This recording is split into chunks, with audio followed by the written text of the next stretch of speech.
A little girl was handcuffed by the police just because she was riding a bicycle in ragged clothes. Suddenly, a millionaire appeared, and then a tragedy happened. Ring, ring, ring. The alarm clock sputtered into the silence like an old kettle starting to boil.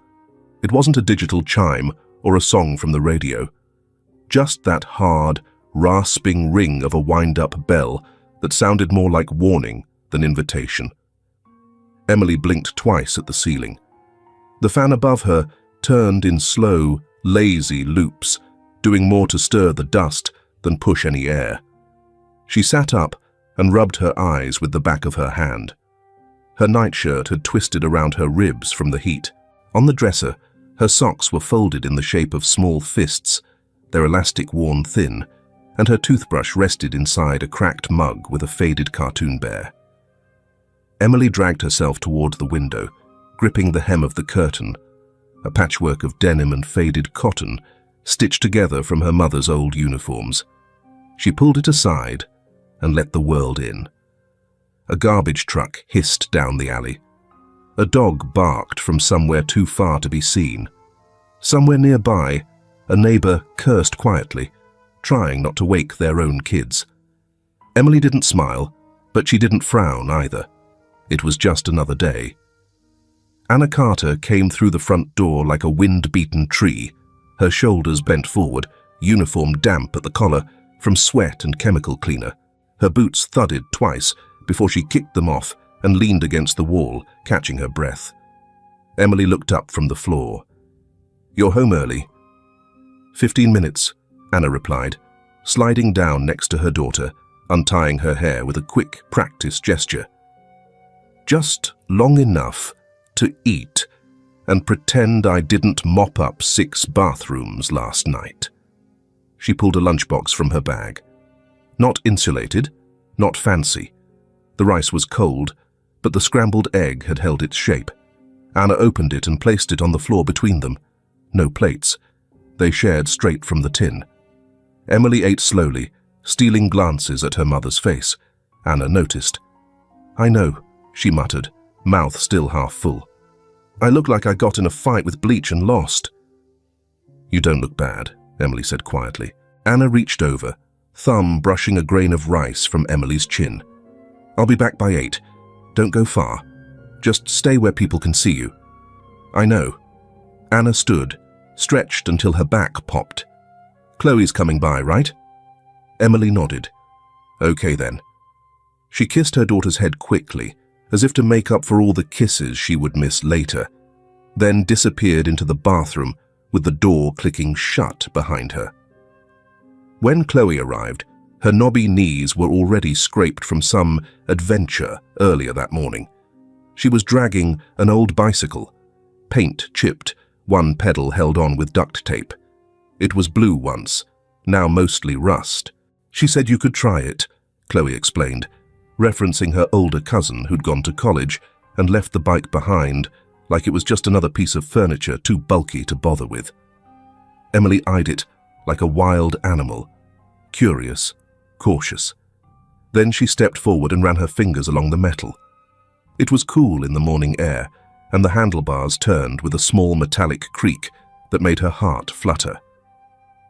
"Is it okay if I—" Yeah, Chloe interrupted. "It doesn't go very fast anyway." "Careful, Peanut. If my mum sees that you're injured because of my bike, she'll let me eat beans for a month." Emily's smile climbed on. Her feet didn't reach the ground from the seat, so she hovered, tipping slightly as she pushed forward. The rubber on the back tire peeled like old skin, and the front wheel wobbled. Still, the movement thrilled her. She pedaled toward the mouth of the alley, where the sun cast a long shadow of her tiny frame onto the cracked pavement. She circled past the convenience store, where Mr. Alvarez, mid-60s, beard always half-shaved, leaned against the doorway, smoking. He gave her a half-wave. "There she is, the little rocket." Emily didn't wave back, but she rang the bell. The sound was weak and flat, more rust than tone, but Mr. Alvarez grinned all the same. She rode past Mrs. Susan, who was hosing down her front steps while humming an old gospel tune. Her dress was wet at the hem, and her hair was tied in a scarf the color of ripe oranges. She straightened up when she saw Emily. "That your bike now?" she called. "I'm just borrowing it by Chloe." "Well, you borrow like you mean it, honey." Emily felt the wind, thin but real, rush past her ears. She stood on the pedals for a moment, letting momentum carry her a few feet before she slowed again. Her legs weren't strong enough for speed, but she didn't need speed. She needed space. In that moment, the alley wasn't just an alley. It was a path to somewhere else.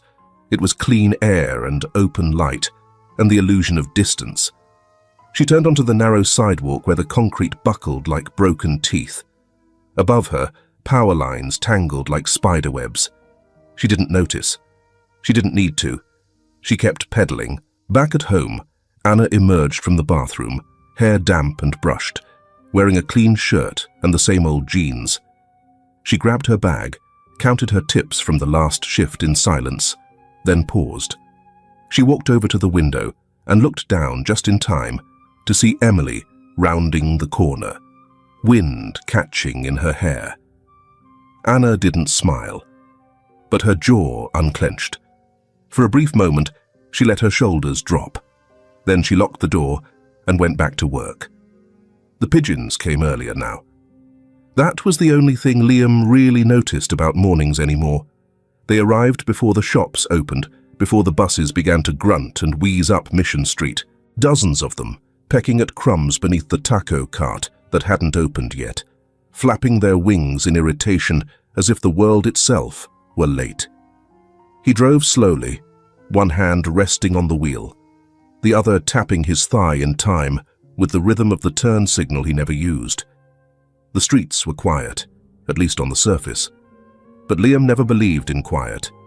Quiet just meant the noise hadn't shown itself yet. He passed the old couple near 23rd and Hampshire.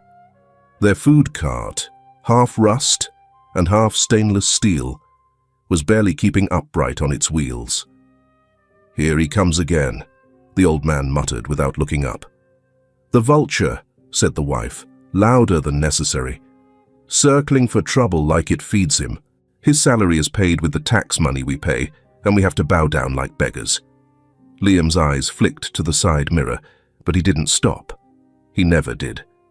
He'd heard worse. Still, the words stuck. His gaze moved methodically from sidewalk to stoop, from alley to rooftop. Garbage cans, discarded bikes, loitering shapes. He didn't scan like a man curious.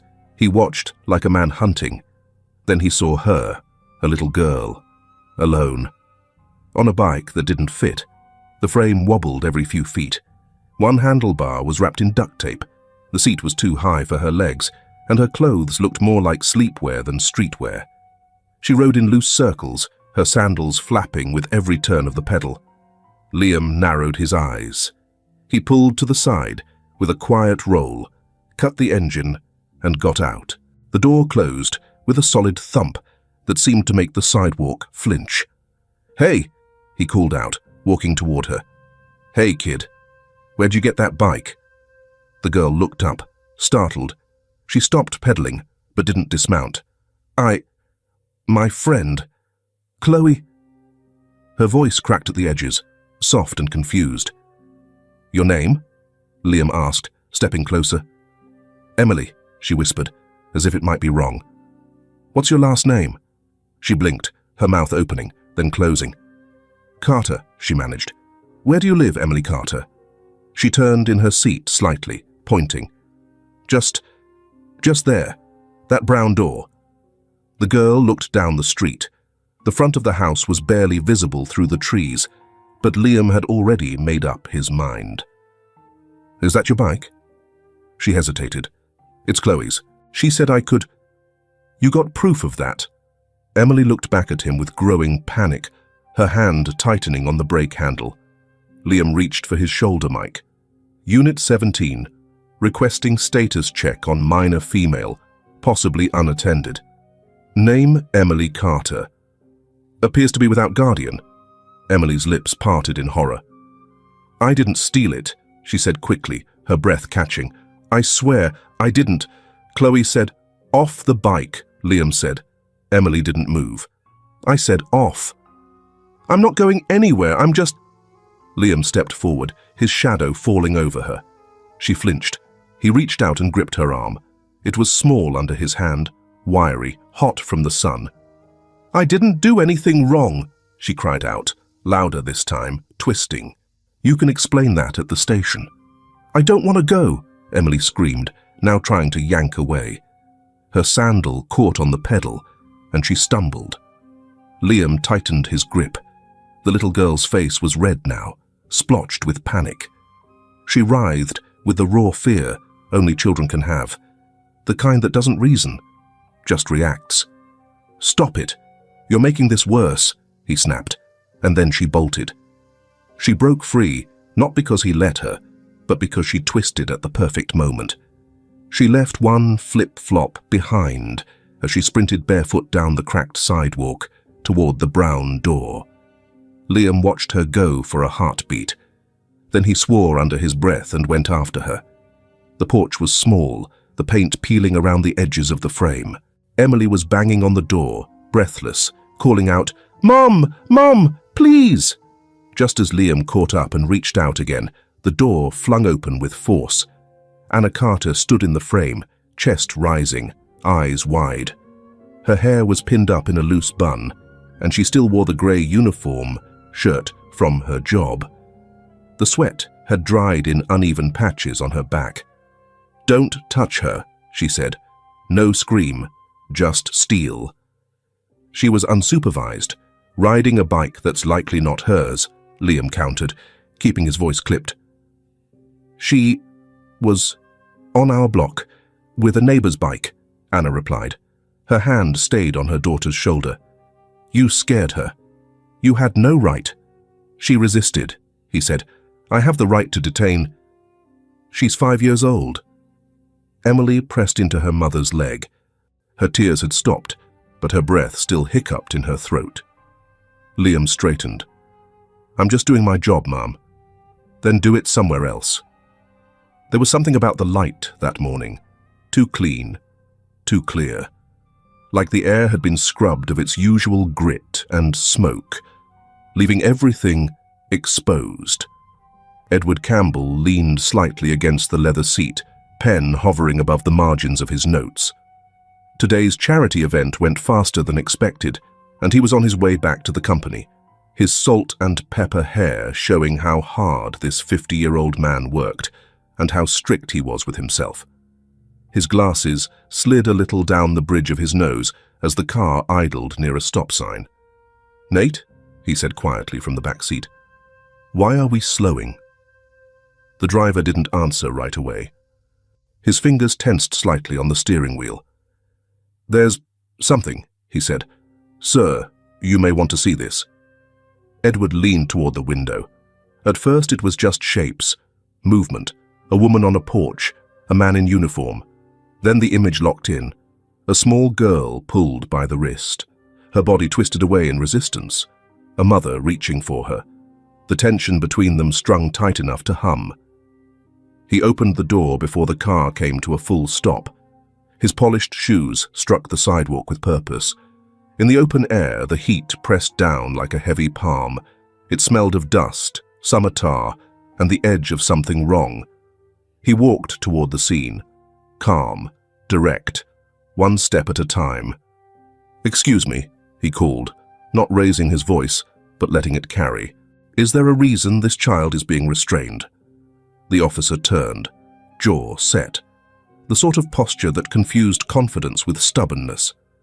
"She was riding a stolen bike," he said flatly. "I questioned her. She ran. I'm following protocol." Edward turned to the woman, disheveled but composed. Her shirt bore a faded municipal services patch, her eyes a war-worn clarity. The girl, small, trembling, flushed, hid behind her mother's hip, trying not to cry, failing anyway. Edward's breath slowed. He took another step forward. "Sir, I'm asking you to release the child." "I don't know who you think you are," the officer said. Edward Campbell, he replied. We fund officer mental health programs in this district, and I happen to know what escalation looks like when I see it. The officer's jaw moved slightly, but he said nothing.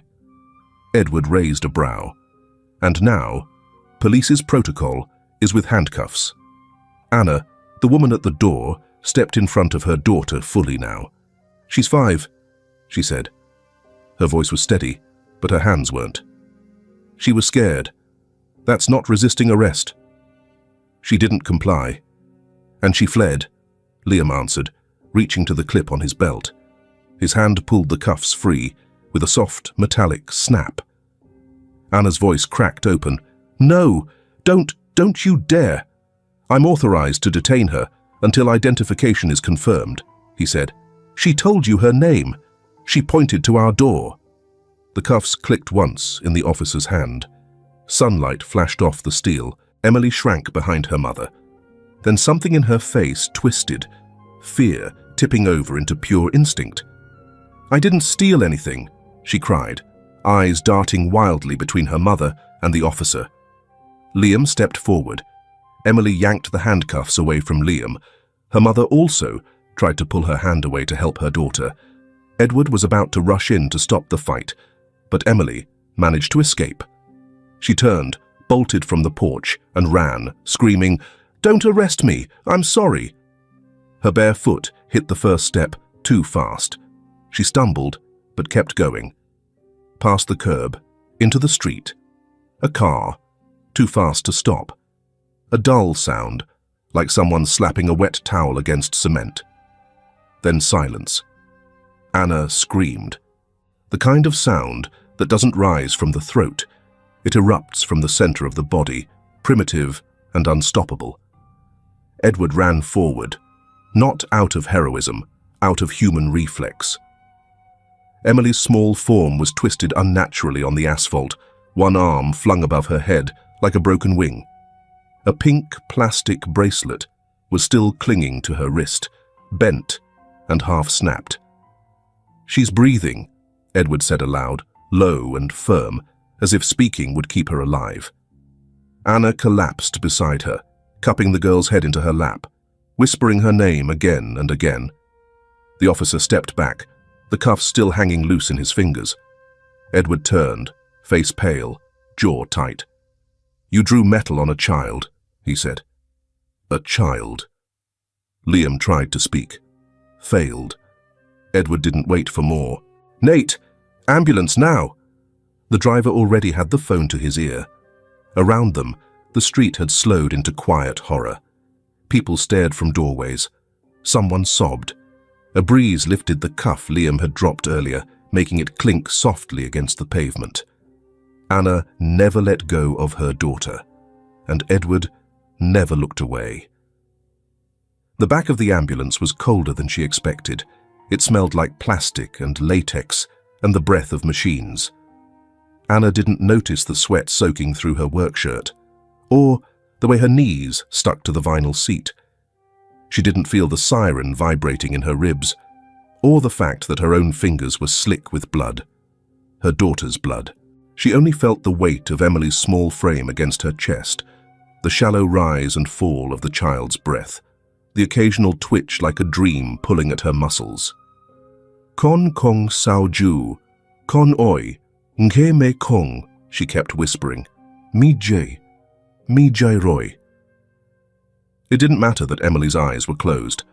Anna still spoke to her like she was awake. She had to believe the words would find a way through. Language had been the only thing between them and the world for 5 years. It had to mean something now. Across from her, strapped in with both feet planted, sat the man she hadn't known an hour ago, Edward Campbell. His suit was crumpled at the elbows. One of his shirt buttons had come loose, but his face was still composed, unreadable, like someone who had spent his life learning how to carry the weight of things without dropping them. When the EMT asked, "Sir, are you family?" Edward didn't hesitate. "I'm responsible," he said. "She's under my care now." Anna didn't look up, but she heard it. She heard what it cost him to say it and what it meant. The rest was fast and slow at the same time. Doors burst open, lights overhead streaked past in white blinks. Voices blurred together. BP, dropping. Head trauma. Get neuro on call. But nothing broke through the dome of panic around Anna's ears until someone tried to take Emily from her arms. She resisted, just for a second. "She needs surgery," a nurse said gently, hands careful. "We'll take care of her." And suddenly, she had nothing in her hands, just air and blood, and the outline of warmth on her chest.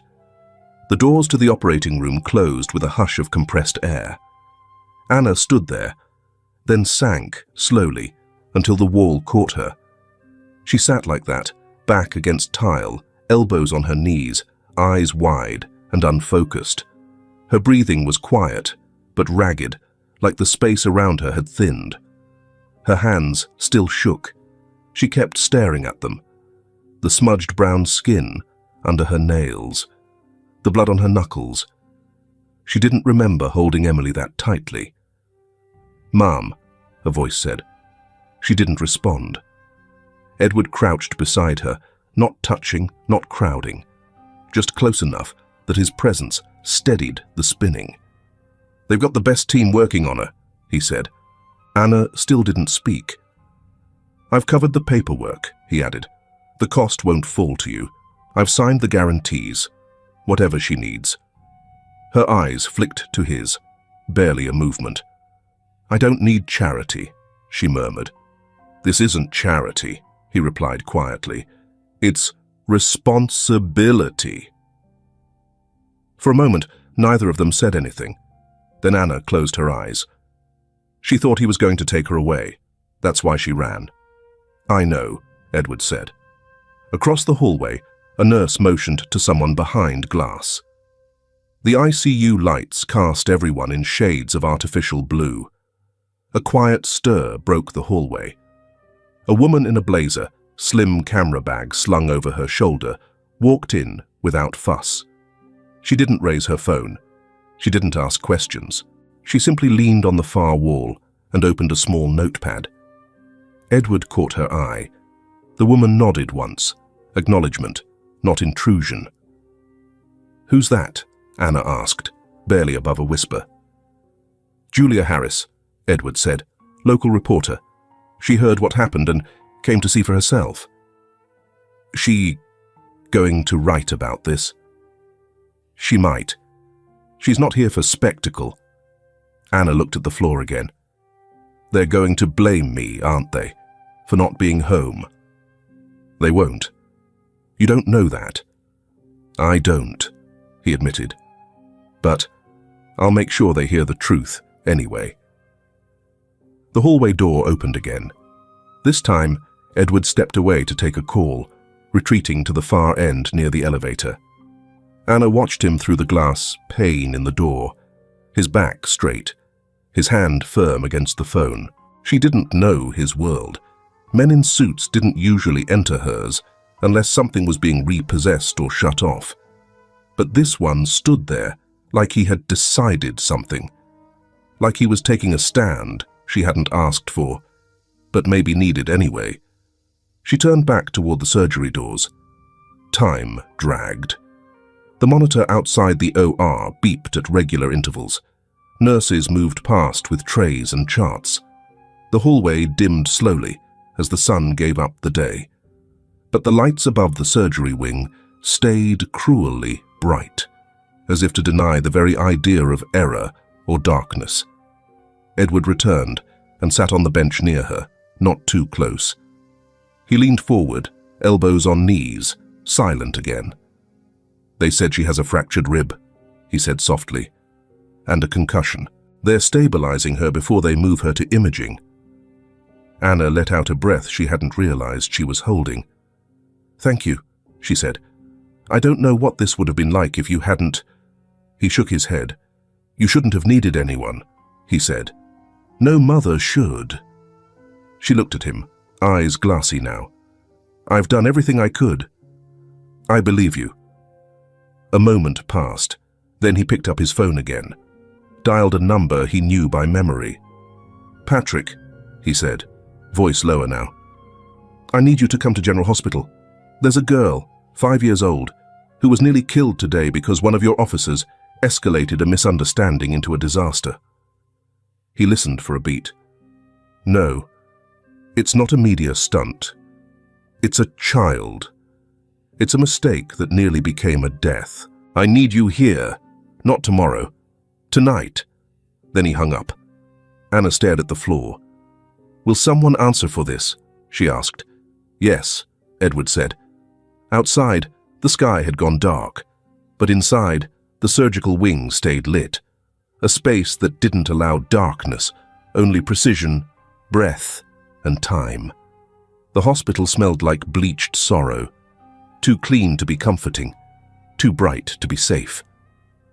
Patrick Reynolds stepped off the elevator with his coat still buttoned and his tie only half loosened. He hadn't planned to end his day here. Then again, most reckonings never gave warning. Mark Davis followed close behind, holding a brown file folder and trying not to stare at the people lining the hallway. Nurses whispering updates, family members hunched over plastic chairs, and a mother with blood on her hands, sitting like she'd forgotten how to stand. "This way," Edward said quietly. He didn't offer a handshake, just motioned down the hall toward a small empty room near the nurses' station, the kind they used for paperwork or hard conversations. Patrick nodded. "Has anyone spoken to the officer involved?" "Not yet," Edward said. "I wanted you to see something first."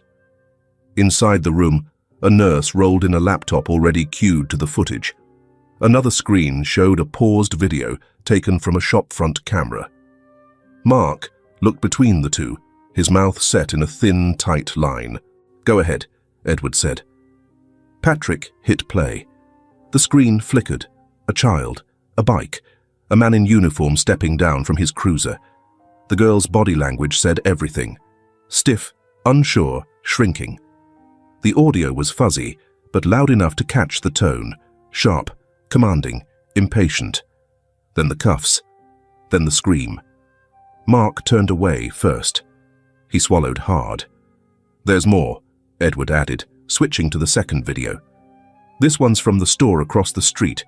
Mr. Tran, the owner, started recording on his phone when he saw the officer raise his voice." The second video was closer. You could see the girl's eyes wide in disbelief. You could hear the panic escalate. You could see the officer, Liam, snap the handcuffs open with mechanical precision, completely missing the way the child's knees had already started to buckle.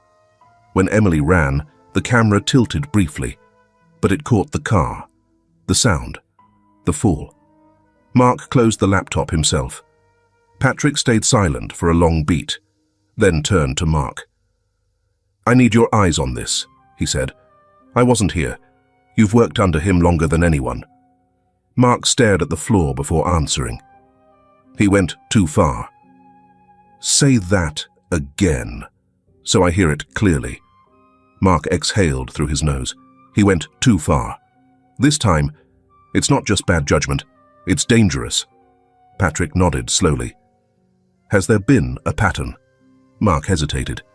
"There was a woman last winter, homeless. He claimed she was trespassing behind the diner on 19th. She said she was just trying to get warm near the vent. And he zip-tied her hands behind her back and made her sit in the snow until backup came. 40 minutes. She ended up in the ER with hypothermia." Patrick's eyes narrowed. "Why didn't I hear about that?" Liam buried the report under non-urgent disturbance. Said she was aggressive. No charges filed. No one looked deeper. Patrick looked toward the hallway window where the sky was inked with night. "And the other time?" Mark clenched the folder in his hands. "High school kid, skateboarder, scuffed a cruiser's bumper in the parking lot. Liam shoved him against the hood and called it resisting. There was no video, no formal complaint, just bruises and fear." Patrick let out a sharp breath, then moved to the small folding table. He opened his own tablet and began filling out an emergency suspension order. Edward watched silently. "Liam Abbey is hereby placed under immediate administrative leave," Patrick said, signing his name with deliberate strokes. "Pending full internal investigation." Mark looked down at the ink drying on the page. "He won't take that quietly." "He doesn't have a choice," Patrick replied. "We don't serve egos. We serve the law." He folded the order in half and slipped it into an envelope. Outside, in the hallway, Julia Harris was quietly interviewing a woman with tired eyes and a firm voice. Mrs. Simmons, Chloe's mother. Chloe herself stood nearby, clutching a soft pink helmet, her lips pressed together like she didn't quite understand why people kept asking about something she already told the truth about. "She said Emily could use the bike," Julia recorded. "Did she see Emily take it?" "No," Mrs. Simmons answered, "because it wasn't taken, it was given. Emily has been my daughter's friend for a long time. They are very close. How could she steal? I mean, this is a small town, not New York or Madrid." Patrick stepped closer, watching for a moment. The camera wasn't rolling, only a voice recorder and a notepad. "Can I see your camera feed?" he asked gently. Mrs. Simmons nodded. "It's motion triggered. My husband already pulled the clip." A flash drive was offered. Julia looked at Patrick. "You're going to do something, right?" "Yes," he said. Edward approached. "I assume the next step is formal notice." Patrick nodded. "And a full report to the district board. This won't die quietly, but it will not be buried either." Edward didn't respond. He looked past them, to the ICU door still closed, still quiet. "She's still unconscious," he said. "The doctors say it's too early to know what damage was done." The weight of that truth settled in the room like dust. "We can't undo what happened," Patrick said quietly, "but we can make damn sure it doesn't happen again." He looked to Mark, who met his gaze with something steadier than before. "Let's go deliver the order." Edward didn't move. He remained at the window, unmoving, watching the light above Emily's door, waiting for it to flicker for any sign of movement. Patrick didn't interrupt. Some things were above words. The vending machine near the ICU clicked and rattled before dropping a pack of peanut butter crackers with a dull thud. Edward Campbell didn't usually eat snacks from machines, but it wasn't for him. He also had a paper bag from a small bakery downtown, soft bread, 2 cinnamon twists, and a peach juice box. The kind of thing his wife used to pack for their daughter before school. He hadn't bought those in years. Today, he bought 2. He balanced the bag against his hip and pressed the button for the elevator. When he reached the pediatric wing, the hall was quieter than before. The fluorescent lights hummed. Nurses moved with efficiency, but softer steps. Outside room 214, Anna sat curled up in a visitor's chair. Her eyes were closed, arms folded tight over her chest. Not sleeping, just bracing. Edward stood for a moment, then crouched to gently place the bag beside her. The paper crinkled softly. She stirred. "You don't have to." "I know," he replied, "but I wanted to." Anna blinked, then nodded slightly. Her hair was tied up hastily, the strands at her temples damp and curling. Her face held exhaustion without vanity. She looked like someone who had cried until she couldn't anymore, and still kept watch. Edward took the other chair, one seat between them. He didn't lean forward. Didn't speak, right away. Inside the room, monitors blinked softly.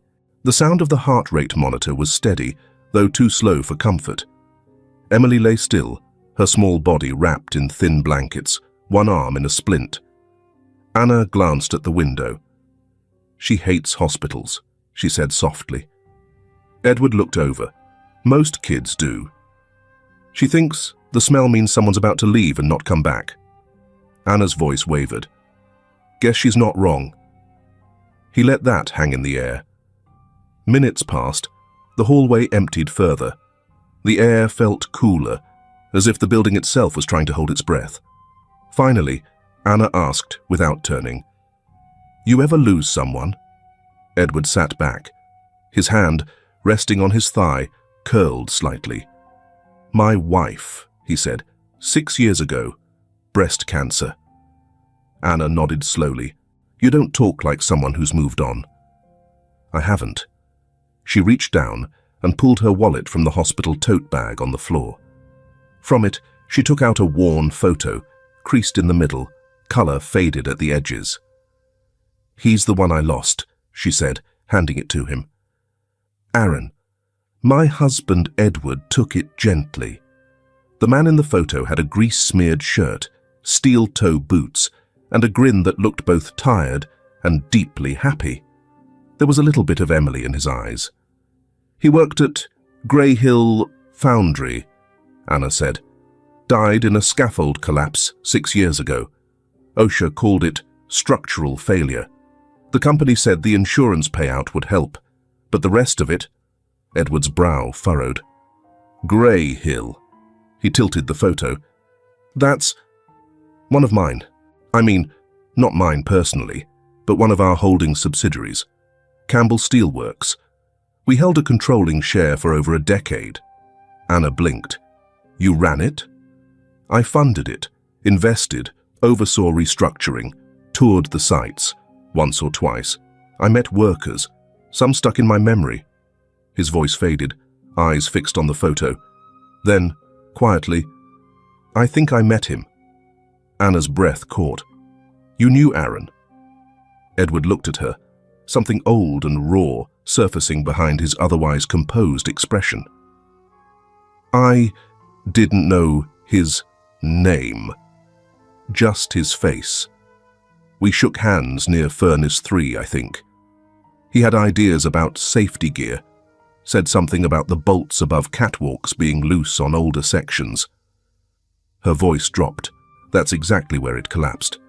He handed the photo back, but gently, as if passing something fragile. "I didn't know what happened afterward. We lost contact with his wife on file. Legal sent letters, but no reply. Then the file was closed." Edward's hands pressed together. "We moved on. I moved on." Anna didn't speak. "I'm sorry," he said. "I don't know if it means anything now, but I am." She turned the photo face down on her lap. "I didn't want a payout. I just wanted to raise her away from all that. I left the town after the funeral. Thought if we started somewhere else, maybe the world would leave us alone." "You've done more than that." Anna shook her head, staring at her palms. "I'm just a cleaning shift. Double shifts when rent's due. She deserves better." Edward looked through the glass. Emily hadn't moved, but the light above her bed was dimmed now, softer. "She will get better," he said. Anna didn't argue. She just asked, "Why are you still here?" There was no pause. "Because I failed once," Edward answered. "I didn't find Aaron's family when I should have. I didn't make sure he was remembered beyond a file. I'm not here out of kindness anymore." Anna raised an eyebrow. "Then what?" He met her eyes. "Debt." For the first time, Anna gave the smallest smile. Not warmth, just acknowledgement. That they were both carrying something neither one asked for. "Thank you," she said, her voice steady again. "But don't think you owe me. Just don't leave her." "I won't." Edward stood after a moment. "I'll be back in the morning." Anna didn't answer, but she didn't tell him not to come. As he walked down the hallway, passing the pale hum of machines and the silence of too many doors, Edward felt the weight of the photo still lingering in his palm, even though he had given it back. It was no longer about doing the right thing. It was about not making the same mistake twice.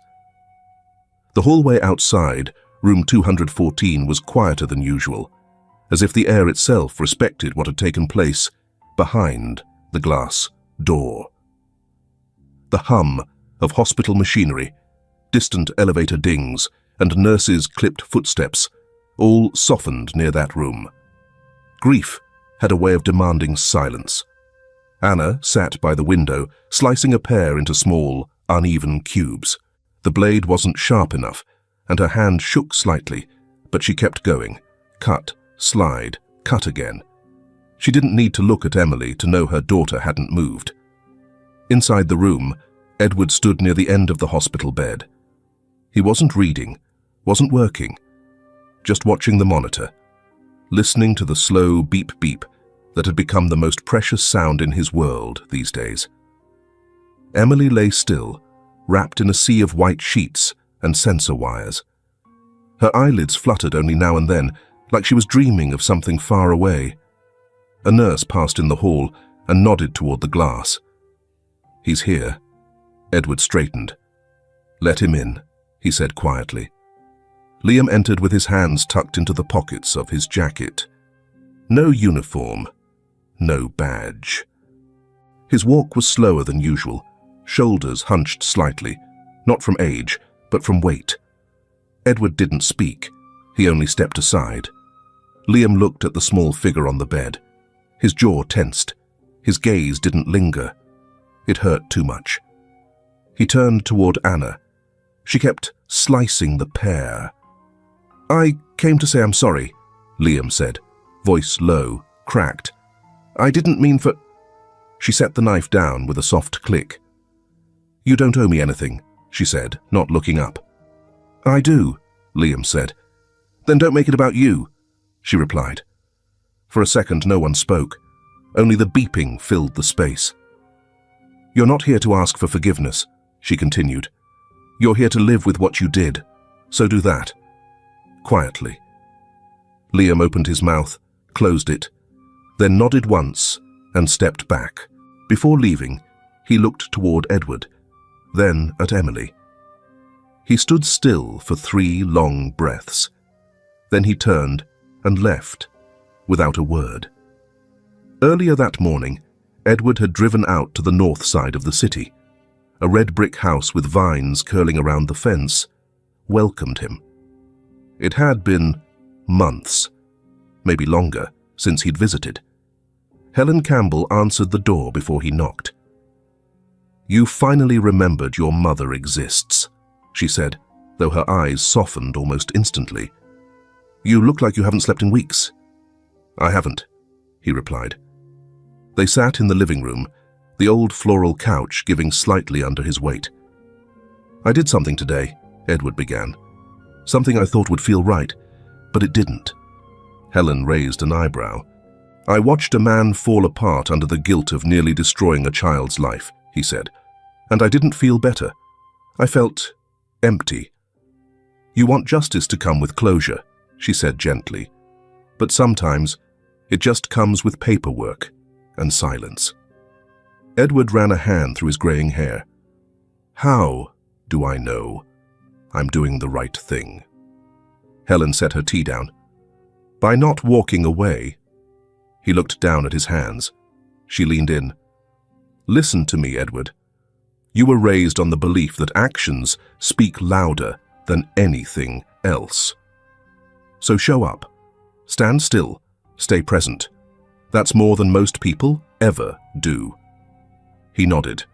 "And when you're there, don't talk too much. Don't try to fix everything in a sentence. You don't need to be forgiven. You just need to mean it." Edward sat back. "I don't even know what I'm trying to make right anymore." "You're not trying to fix the past," Helen said. "You're trying to make sure the future isn't shaped by the same failure."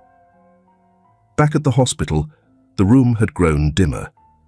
Anna returned to her seat beside the bed, offering a small cube of pear to Emily's parted lips. The child didn't respond. Still, she whispered, "It's sweet. Your favorite." Edward stood near the window, watching the streetlights flicker on outside. The hospital lights reflected his outline back at him, older now, wearier. "I brought cinnamon bread," he said. Anna glanced up. "You always bring food?" "It's all I can do." A silence settled, but this one felt less sharp. Anna folded her arms, then looked up. You said once your wife passed? Edward nodded. 6 years. Breast cancer. She was lucky, Anna said. He looked at her. To be loved like that, she clarified. To be missed that way.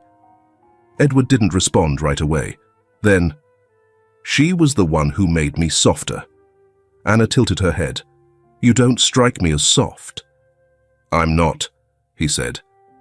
Not anymore. She pulled out a folded photo from her hospital bag. The edges were worn, a faint fingerprint smudge across the bottom. This was my husband, Aaron. He took it with both hands, looked at it for a long time. I know this man, he said slowly.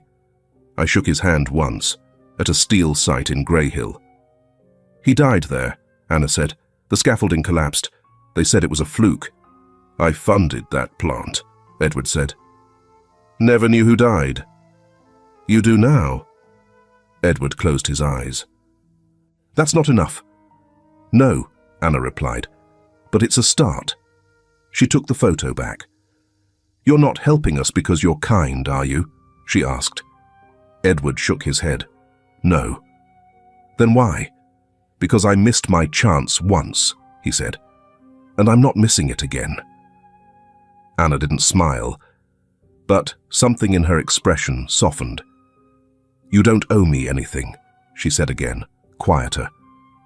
I owe him. He stood. I'll be back tomorrow. She nodded, eyes on her daughter. When the door closed, Anna looked down at the untouched pear slices. Her hands were still trembling, but her grip was steady. And though Emily hadn't moved, the room no longer felt helpless. It felt held. The office at the back of the newspaper was quieter than usual. A single desk lamp cast a small circle of light over Julia's notes, surrounded by sticky tabs, sound recordings, and 2 different kinds of cheap coffee she hadn't touched. The hospital corridors, the shaking voice of a woman folding laundry at midnight, the sound of a plastic bracelet clinking against pavement. These things didn't leave her. She didn't type yet, not until she had listened to everyone. Her recorder crackled, and then came Chloe's voice, soft but clear. I told Emily she could ride my bike. She liked the bell. It was all rusted, but she said it sounded happy. Then Mrs. Simmons, voice tighter. They could have just asked. We're not strangers. We're neighbors. Julia's pen moved slowly. She had learned long ago that the truth didn't need embellishment. You just had to stay long enough for people to trust you with it. Next, she'd gone to talk with Mr. Tran from the corner store. She was crying. He didn't ask. He just grabbed. I saw it. His hands had trembled as he passed over the phone footage. That little girl. She looked like a rabbit caught under a boot. There was a kind of anger in his voice that made Julia write in all caps. No one said her name except her mother. She'd also spoken to Miss Elkins, Emily's preschool teacher. She colors sunflowers in purple, Miss Elkins said, because she says yellow ones look too happy. That tells you everything.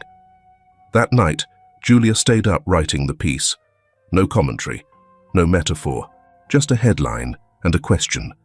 A cuff and a 5-year-old. What protocol protects a child from fear? It ran online at dawn. By noon, it had been shared across 3 counties. By dusk, it was in print, and by nightfall, it had a nickname on local radio, the Campbell Street Incident. Julia didn't return to the hospital until the next day, not with a camera, not with a press badge, just a folded copy of the paper and a quiet sense of presence. She found Anna in the hallway, her hair tied up but frizzed from stress, her clothes clean but wrinkled, like she had forgotten what rest felt like. Julia offered the paper without a word. Anna took it with both hands. The 2 women stood there, nothing dramatic between them, no hug or tears, just shared oxygen. You're not alone anymore, Julia said softly. Anna looked down at the headline, then nodded. Thank you. In the following days, Julia's inbox flooded. Law students offered free legal aid. Community organizers asked how to deliver meals to room 214. A retired civil rights lawyer offered to draft a formal inquiry into police protocol. Churches donated toys and notes handwritten by children.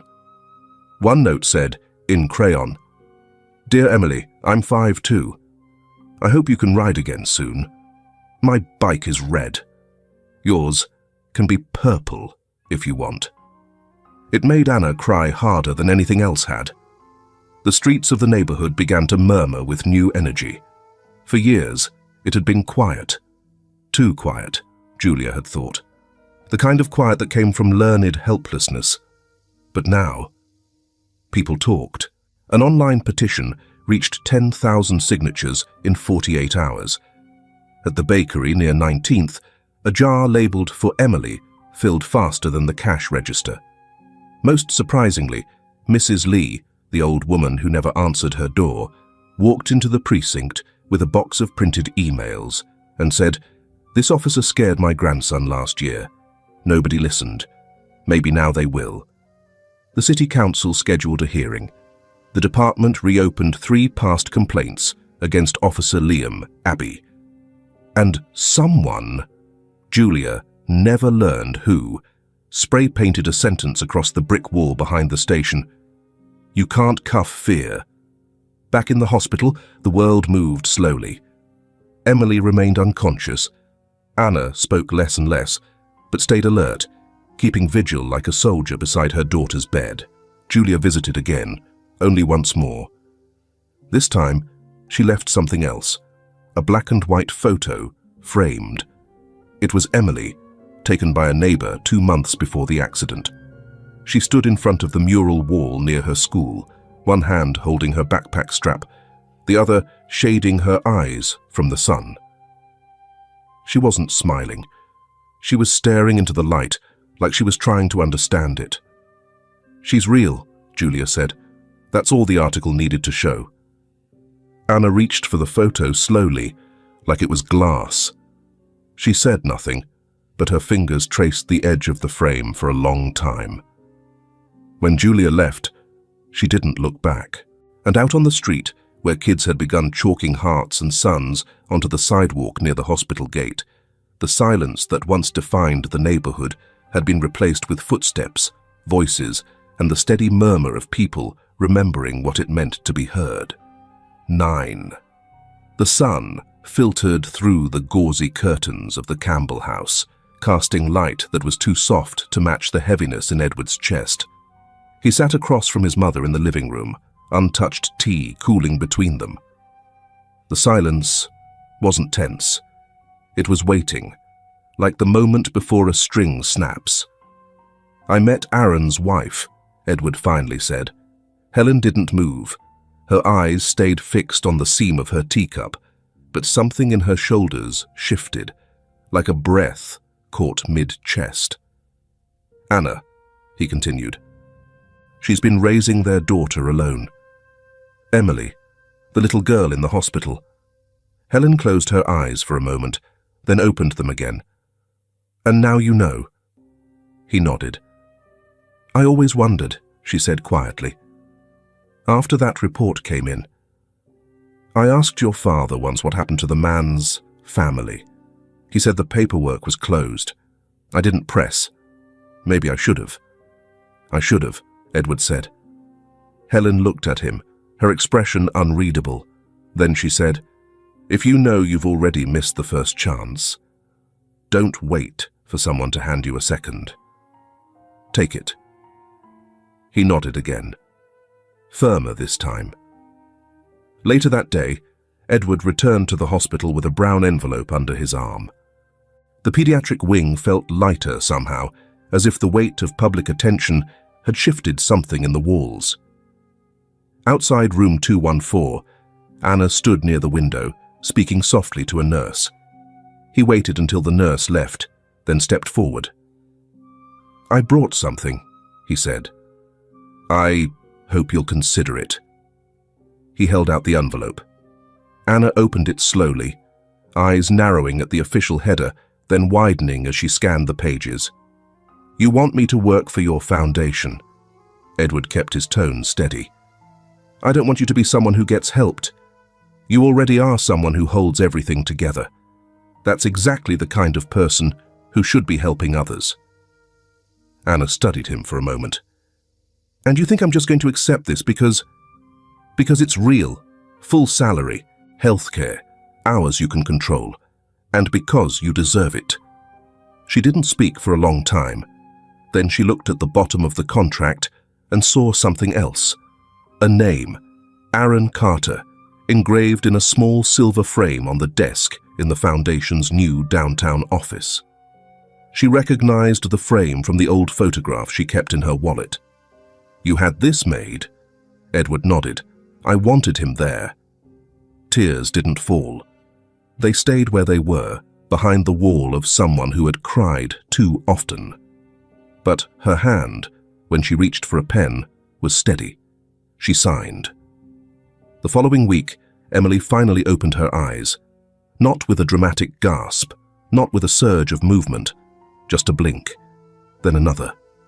Anna was there, and then Edward, and then a nurse. But all Emily saw was the light through the window and the soft pink scarf wrapped around her neck. It had been left earlier that morning by Helen, who'd stopped by with only a small paper bag and a folded note. The scarf was hand-knit, delicate, uneven in places, but warm and full of intention. Stitched into the corner in faint thread was one word: hope. Edward stood in the new office 2 days later, the morning sun bouncing off the windows, casting long rectangles across the polished floor. Anna stepped inside, wearing a blouse that didn't fit perfectly, but looked like dignity anyway. She placed a photo of Emily beside her monitor. Below it, on the desk, stood the photo of Aaron in his frame. His smile quiet, eyes tired, but kind. "I didn't expect to be here," she said. "Neither did I," Edward replied. They shared a small smile, nothing wide, but honest. Later that day, a delivery came to the office, a box of storybooks, funded by a scholarship initiative Edward had quietly launched in Emily's name. Inside was a note from a teacher. "She's back in class." Drew a purple sunflower again. Said it's still her favorite. Anna held the note for a long moment. She didn't frame it, but she kept it in her drawer, right beside a copy of the contract she'd signed and a pressed yellow daisy she'd found outside the hospital the morning Emily woke up. In the Campbell home that night, Helen watched the news silently as coverage of the precinct investigation played out. Community members had taken to the streets, quietly, but together. They held signs that didn't scream. They simply asked questions.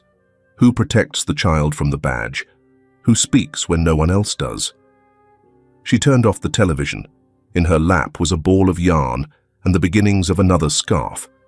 This one would take longer, but she already knew what word she'd stitch into the corner. The sun arrived like a quiet guest on the morning of the scholarship ceremony. Gentle, steady, soft enough to make the corners of the Campbell Foundation's courtyard glow. It wasn't a grand space, not more than what used to be an old basketball court, repurposed with care. But today, it felt like a place where something right could happen. There were folding chairs set out in imperfect rows, some borrowed from churches, others with chipped paint and crooked legs. Still, they held the weight of something bigger than ceremony, resilience, and the need to show up. People came early. Some walked, others took the bus. The corner baker closed shop for the morning. Mr. Tran brought extra buns. Chloe's mother wore a blouse she hadn't taken out of the plastic wrap since her cousin's wedding, and Chloe herself wore a yellow dress and scuffed white sandals. Bar Susan came in a flowered ao dai, slow but proud, leaning on a cane. Everyone had a reason to be there, some to witness, some to support, and some because they'd never gotten the chance to say, "We see you," before. Edward stood behind the podium, just a few wooden planks raised on crates. He wasn't alone. To his right stood Emily, her dress powder blue, her scarf pale pink. Her hand was held by both Anna and Edward. Her steps were slow, still careful, but she stood. To Edward's left sat Helen, hands clasped around the same scarf she had knit with trembling fingers. Hope, stitched so faintly you had to lean close to see it. The air held its breath when Edward adjusted the microphone. He wasn't good with speeches, but this wasn't a speech. "I failed someone once," he began.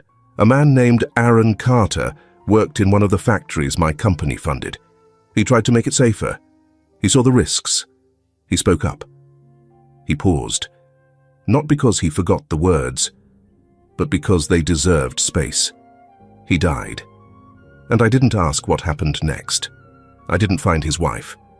I didn't check if his child had food or school or anyone to fight for her. I just moved on. The silence wasn't awkward. It was understanding.